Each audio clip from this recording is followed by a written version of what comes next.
So I just want to say good morning, everyone. As you know, this is the Times Weekly newspaper. We're located in Joliet, but we cover the South suburban communities of Chicago. Today, we wanted to talk to you from the Times Weekly about the CARES funds that the Will County has for small business.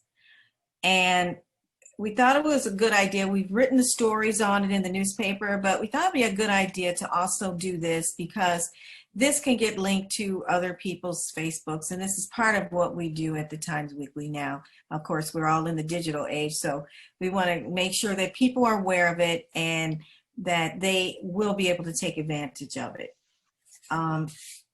So I'm Jamie Kane, and I'm on the editorial committee or group with a team at our newspaper. So I'm just going to ask a couple questions, and actually I'm just going to do the opening, and Ken, I want you to go in and talk about it because Ken is the Will County Board member, District 8 from District 4. Bolingbrook. District 4, I'm sorry, Yeah. from Bolingbrook. I'm in District 8. District 4 in Bolingbrook. And he's also the chairman of the Ad Hoc CARES Committee. The Ad Hoc CARES? The Ad Hoc CARES Act Committee. Yes, for the county. Funding. Sorry. Funding that is giving that has the funds for small business to disperse. Can you give us a little fill-in on that? Yes. The CARES fund the county received $121 million from the United States Treasury to cover COVID-related expenditures for Will County. This money, based on our population size, came directly to the county. Our county and some of the collar county got money directly. Some of the smaller counties, they have to depend on the state to get their money for CARES. So, as you know, the requirements, this money has to be spent on certain COVID-related expenses. Basically, any residents or business or organizations that have been impacted by COVID. That's the criteria for this money. So it cannot be used to replace revenues or anything like that. So what the committee did, the speaker established a committee, a CARES Act committee, consisting of 5 of our Will County board members. And we basically set aside this money in certain categories: municipalities, local government, not-for-profit, small business, and professional services, just to name some of the categories that we will be setting money aside. These categories or silos, what we call them, are subject to change as we get into this. So far, we done rolled out the application process for the municipal governments, the municipalities, the local governments, and small business has been rolled out, I think last week, maybe a week and a half ago. Next on the list is nonprofit. We haven't finalized those that application process yet, but we do have a website to go to register and receive an alert if you're a not-for-profit and other business. So once that application is available, then we will be able to notify you. The application for the small business, that is live. It's going to go through September 30th. So if you are a small business, then we encourage you to register. And we define a small business as revenues less than $2.5 million and your Will County base organization. So in a nutshell, that's pretty much what we've been doing. Okay. The county, we contracted with a consultant to help us, who has the expertise in helping us disperse this money. What is called the Bronner Group. I believe they, in essence, contracted with Georgina Hurd, who's been helping identify outreach as much as possible to help us get this money out. And I think just recently we contracted with Action Bank to help with the disbursement for the small business, to review those applications, and also when it's time to disperse funds. The small business application process goes through September 30th. So that gives us time to receive applications for business to apply. We can evaluate and we'll make a determination. Up to $15,000 grant is what that criteria is. I forgot to mention that. So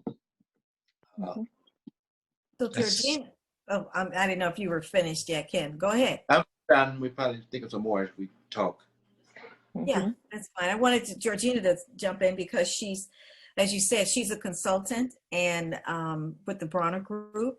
And so how's that outreach been going, Georgina? Well, I think we're doing a pretty good job. We have touched, I would say, every possible ethnic organization, as well as all of the chambers of commerce, all of the political organizations, all of our elected officials that service Will County, um, our congressional representatives, our two U.S. Senators, and we're continuing to extend our outreach because it's so important for us to make sure that everyone in the county that has a small business, and as Ken said, if you have under 2.5 million in annual revenues, if you have less than 25 full-time equivalent employees, you have been impacted by COVID, you should be applying for these funds. Today, just this morning, I checked our application pool, and we have 742 applications that we've received.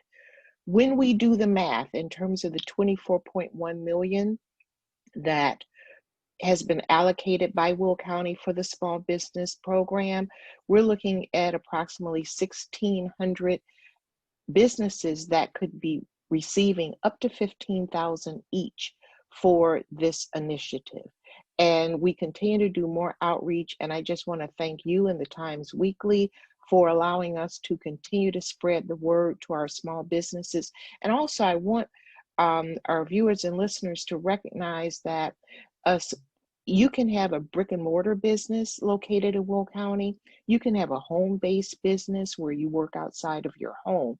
And you could be an individual contractor. I think what is also important to note that if you, for example, if you've been an independent contractor, individual contributor, that you may have had the opportunity to apply for the PUA funds through unemployment compensation. And if you have done that, you may not be eligible to receive these monies. We're looking to target these companies and businesses that have been left out of other funding opportunities, such as PPE.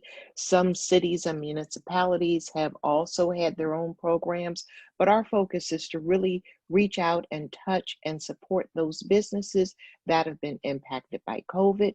Maybe they've had to close, maybe you've had a daycare center and you've not been able to provide services. Those are the kind of businesses that we want to reach out to. Barbers, hairdressers, personal service individual. So again, we have to get the word out to everybody. We're reaching out to the faith-based organizations, the churches, the mosque, the synagogues, to let people know that these funds are available and they should take advantage of it by going online and filing an application at willcountyillinois.com COVID Biz Grant. Okay, that's so what are some of the issues or some of the questions that you had that concerns people had, Georgina, regarding this? Well, we've had questions, for example, from the farming community, because when we talk about small businesses, that also includes the small, not the corporate farms, but the small independent family farms. And, you know, people that have, let's say, they have not been able to sell their crops. Usually maybe they're targeting the various restaurants where they're doing specialty crops and things like that. They've not been able to sell their crops. So they want to know if they can look at those expenses and not necessarily get reimbursed, but be covered for their losses. We've had restaurants that had to shut down, then they reopen, and because of the spike in COVID, they can no longer have indoor dining. So they want to know how do they if they are eligible to also receive these funds. We've had personal care service people such as hairdressers, massage therapists. They again want to know how they can account for their lost revenue. And it's really easy. This is not like the PPP process where you had to do a lot of accounting. All you need to do is be able to attest to the fact that you have lost revenue, and you prove that by you can have a bank statement.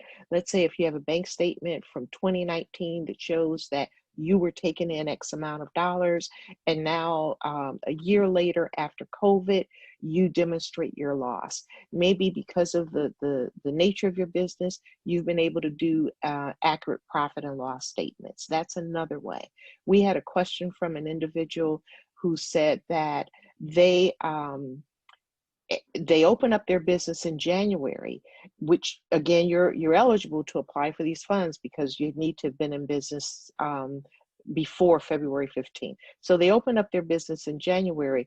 They don't have the accounting from 2019. So all they need to do is show what their expenses, what their revenue was when they open up in January, and then show because they've had a shutdown or whatever, or they lost clients, and they can compare that, let's say, to August, and demonstrate that. We're looking to not exclude people, but rather include people in the pool, because this is so important for our small business community to be able to recover from COVID. If you are planning on filing bankruptcy, or if you're in the midst of filing bankruptcy, this is not the program for you. We're looking for those businesses that want to restore themselves to pre-COVID levels, and we're hoping post-COVID that we can also provide a lot of support for businesses in terms of how to recapture their client base, how to improve their financial accounting.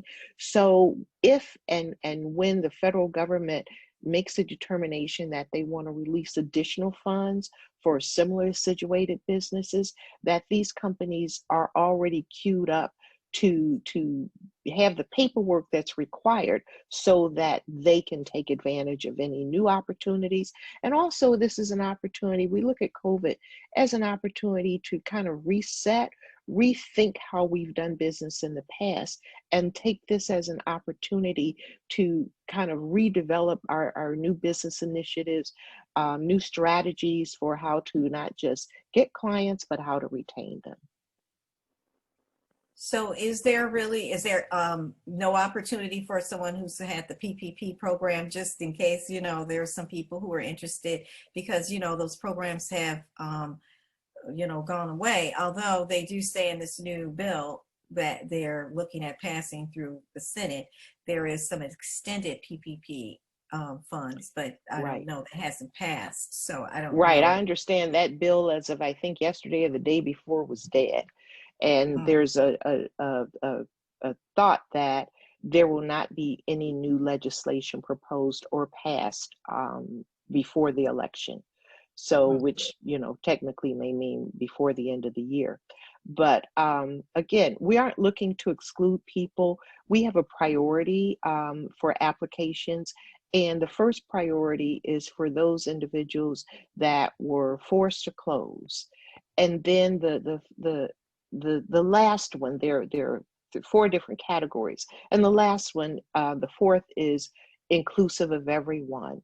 I don't like to ever say no, because just because someone has received PPE monies does not mean that they may not have other expenses that may not have been covered by those monies. So again, we are encouraging all to apply for the grant. We have made a determination that the grant applications will not be approved on a rolling basis, because we want to first prioritize, again, those businesses that did not receive any monies, and then make sure that they are included in the pool. And then we'll also be looking at other businesses.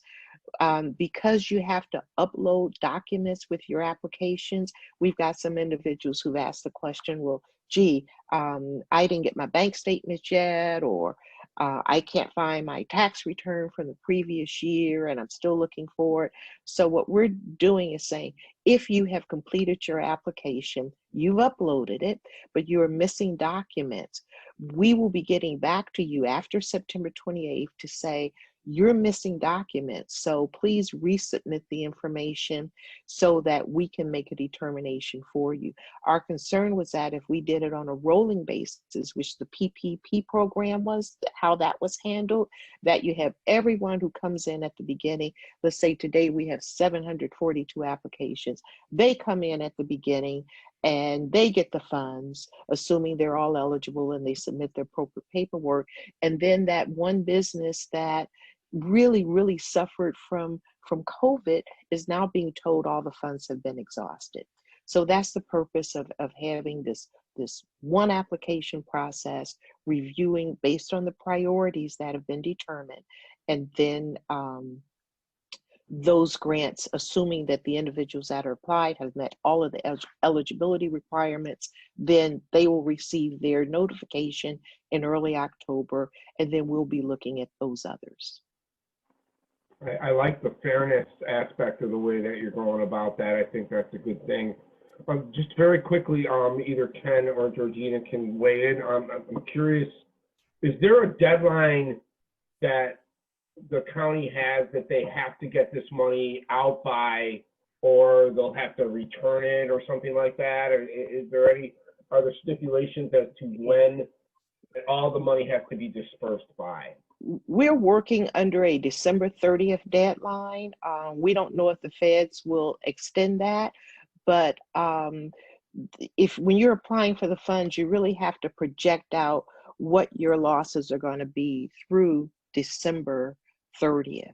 So yes, that is important. We don't want to give any money back to the federal government.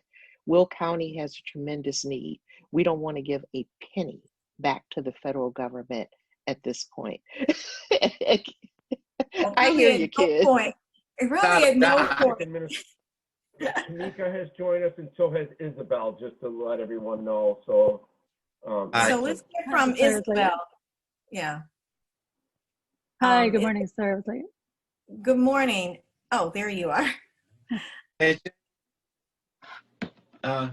I would like to also reiterate what Ms. Hurd just mentioned. We encourage all businesses to apply and don't assume that you may not be eligible, because our goal, like we just said, we're trying to get the money out. And the application that's online for small business, I think is pretty straightforward, pretty simple. We do have an English version and also a Spanish version. So we're trying to cover all bases and with our outreach. Mm-hmm. So Isabella, we kind of covered, Georgina was very good at filling in a lot of the information, I would imagine. I don't know all of it, but it sounds like you know pretty much.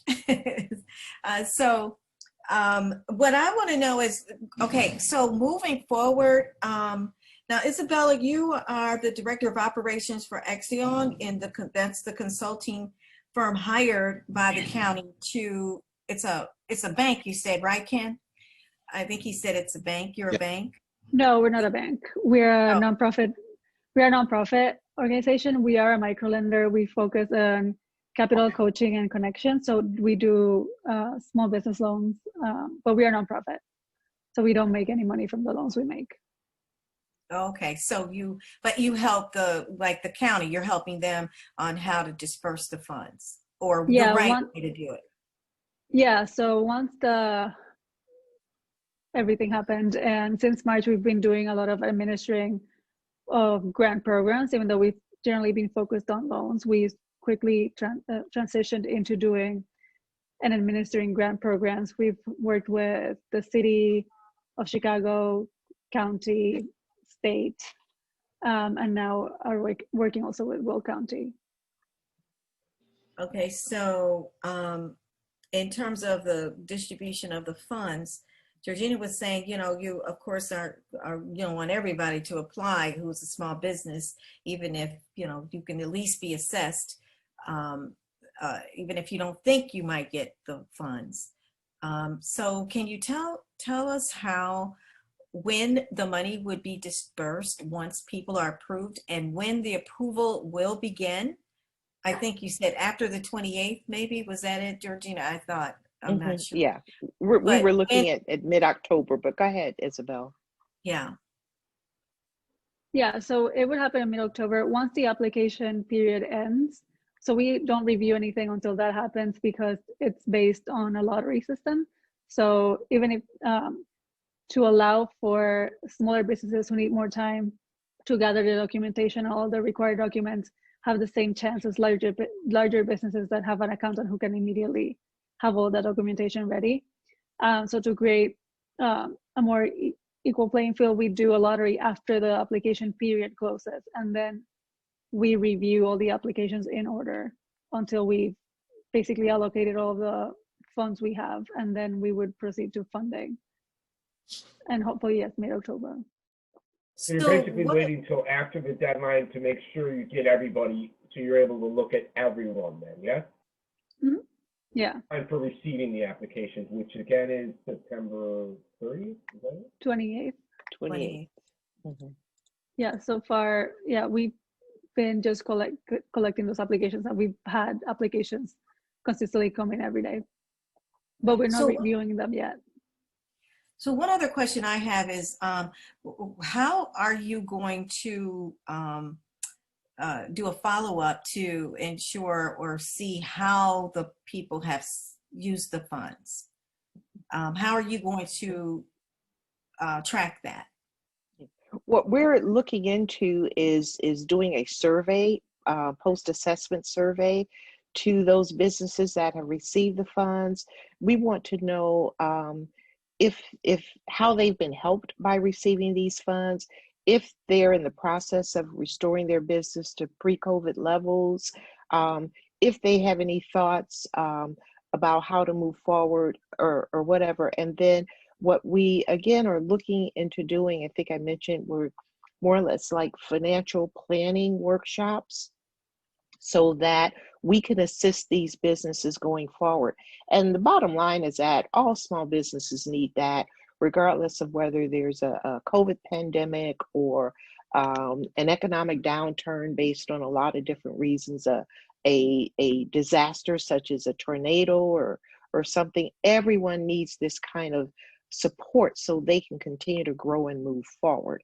So that's what we're looking to do. And hopefully when we capture the survey information, should there be more funding that's becomes available from the US Treasury, should there be other opportunities to support business, we then have a template that we can follow in terms of making sure that the businesses have the information that they need and the supports they need to move their businesses forward successfully.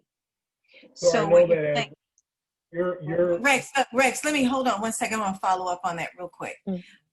So you're saying that when they use the funds, that because they're not supposed to use it for the funds are so specific to a certain thing they are supposed to do, like for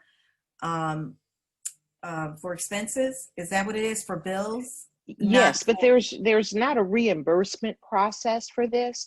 So, for example, if you're a restaurant, you've had to purchase additional equipment.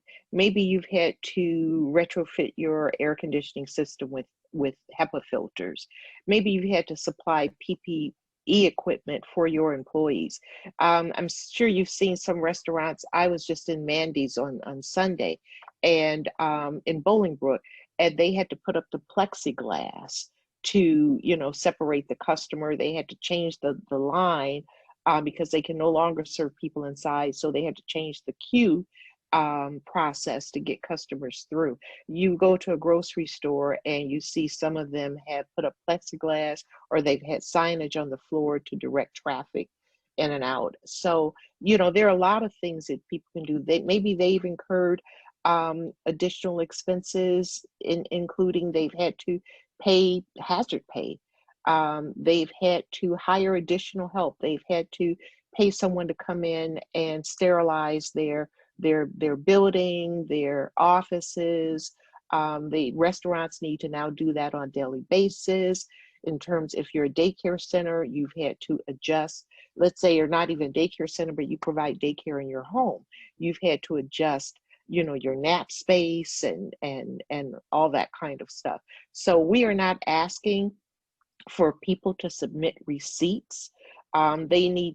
Each applicant must attest to the fact that they have been impacted by COVID. And again, we're more focused on the fact that you can verify that you're a small business, the fact that you have less than 25 full-time equivalent employees, and you attest to the fact that yes, you've been impacted by COVID, and your proof is profit loss statement, your tax forms, your federal tax forms, your bank statements. And Isabel, you can speak to what other documentation that you're looking Yeah, for. so the one thing I was going to say, that part of the use of this funds is to pay for revenue loss or expenses that have already happened. So it wouldn't, a lot of people, because it's been so long now, might use this funds to just pay stuff that they've already incurred due to the pandemic. So we are asking for 2 bank statements from before March and after March that show either revenue loss or more expenses due to COVID, which we're just looking for on the front end. Great. I just want to interject here real quick for Jamie. This is really for Jamie. And Zoom has gotten rid of the 40-minute limit, so we're good on time. I was just notified of that through Zoom. Just real quick, I had another question. So I like how it sounds to me like the county and Browner are working together to do this. I've heard a lot about this now, where basically COVID has made us all say, we got to think differently, think out of the box in terms of how we're running our. Okay, what happened? Yeah, I also lost the sound. I can't hear you, Ray. Okay. This movement to not only, in other words, it's not just about handing out money to people, to businesses. It's about saying, hey, let's look at ways that you might be able to do things differently in light of the COVID situation. Is that correct? If you could talk maybe a little bit more about that. Yes, I would say so. And economic development is important to any community, whether we suffer through like the recession a few years back, whether again it's a tornado that hits a community like Plainfield, or there are thunderstorms and tornadoes that hit the Joliet area. You know, there's always a disaster that we're going to be facing. And again, I think it's important to ensure that our small businesses that are the heart and soul of our communities are able to recover and get the supports that they need so they can move forward. And that is a purpose of these funds, that's why we're not looking at businesses that are contemplating bankruptcy or in the process of filing bankruptcy.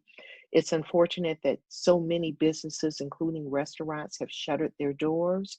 But you know, there's an opportunity for those businesses that see the light that they can use these funds to help them build their business, get reimbursed to some extent to the expenses that they may have to have paid in advance to support reopenings and move forward.